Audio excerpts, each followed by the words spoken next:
Good morning. I have to be a little quiet because I have company and they're sleeping.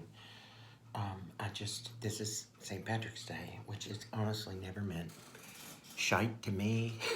I'm wearing green rims today, but that's all the green that I really have. I have a sweater that's so dark, it's so green, so dark I thought it was black when no, it doesn't matter what I'm wearing. Like almost everybody, I got quite a bit of Irish in me when they say British Isles. That means, English, Irish, Scottish, and all of those things, and a little bit of German thrown in there. Pretty much it, but it doesn't matter, it doesn't. So anyway, growing up to me, St. Patrick's Day was just a day like the few days before it, our teacher would get out like green crepe paper things and get these like die cut, what you call them there, like die cut, like little cardboard cutouts, of happy leprechauns and things. And I have one story attached to that. It was in the third grade, and Mrs. Alexander had these two really nice die-cut Irish children. It was a holiday decor for St. Patrick's Day, and they were wearing green and white, and the little boy was like, yada da, and the little girl was like dancing like yada da, and anyway, we didn't think anything of it. She just mentioned it like, well, it's St. Patrick's Day, I put them up. It's just, she didn't go into why we were having St. Patrick's Day or anything. But the thing was, when we came back to school, after the weekend, the little girl was gone.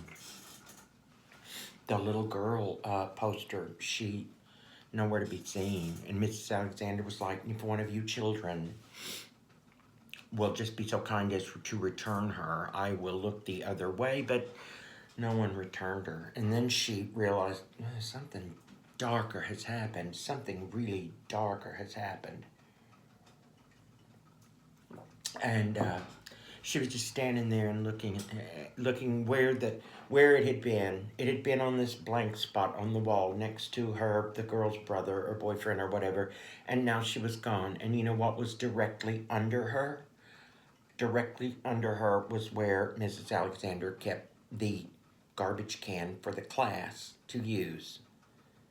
So what had happened was we left on Friday and the little girl that was just stuck to the wall with tape fell off into the garbage can, and our custodian thought, well, my goodness, man, they really are through with this holiday, aren't they? He saw it, but he thought it's in the garbage can, so he went ahead and got rid of it, so we didn't have her. But Mrs. Alexander was real happy with her hands on her hips and her big boulder-like breasts and her sweater over her shoulder with her shoulder clips and her pretty glasses. I think they had a chain too. Anyway, she was satisfied with that story. Now I'm going to tell you another. I'm going to skip forward many 30-something years. I'm in Santa Barbara with my dear friend, my dear, beautiful, glamorous, elderly friend, Bettie, who is well past 80 at this point, and she has a group of girlfriends, of contemporaries. They're all right about that age, and they like to get together and just be a little social circle, and it's really cool. And Bettie, of course, was the most beautiful, the most glamorous of them, the most savvy. And she probably wasn't the sweetest, but she called me at work and said, we're going to, listen, meet us at Harry's for St. Patrick's Day dinner. We're going to be there for happy hour, but you come right after work. We're all going to get a big table. Harry's is this big old-fashioned kind of restaurant. It's kind of a huge menu of all kinds of food. But anyway, they celebrate St. Patty's in a big way. So, of course, place was crowded as heck. I'm at this table with like, I would say 7 lovely older women. And my friend, Bettie, she's a bit deaf. So she tends to speak very loudly and boldly when she says something, and everything she says packs a wallop. So the weirdest thing happens. It's just, clangy china, silver people who can get a seat and all this stuff. Super crowded back room even of this restaurant. And all of a sudden, this little old lady chokes and goes down. She just, boom, I had never seen that. And the whole place was like, oh, there was this huge gasp.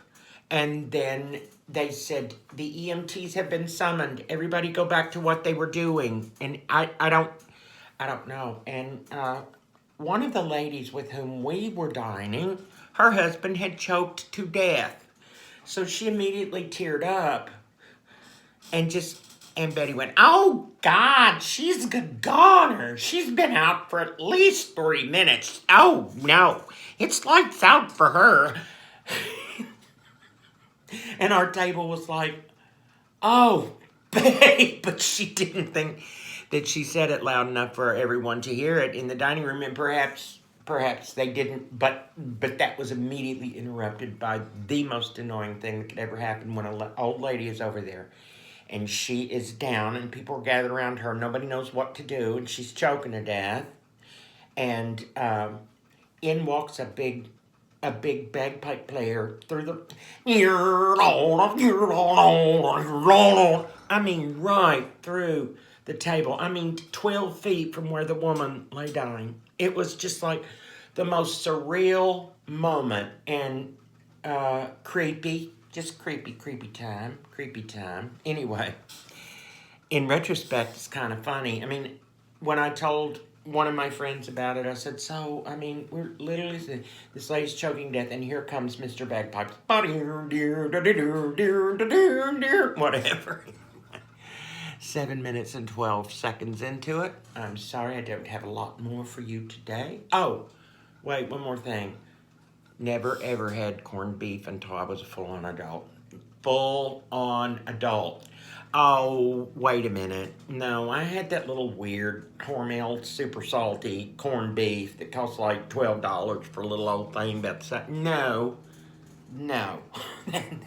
That's not the corned beef I'm talking about. I'm talking about going to Gelson's and having them slice you off several big, nice, fatty slices for you to take home. Anyway, we're not going to have that this year because I didn't think about it, and it's become, I don't know, for some reason it's become harder to get around here. Some of the stores are like, oh, we don't stock that. It's not that big a deal. Anyway, y'all go home. Have a real good day. Have a real good week. I'll talk to some of you, and some of you I won't be talking to. I hope that you're well.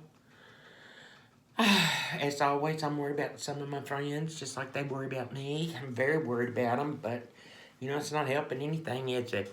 Nothing. Well, love y'all. Be good.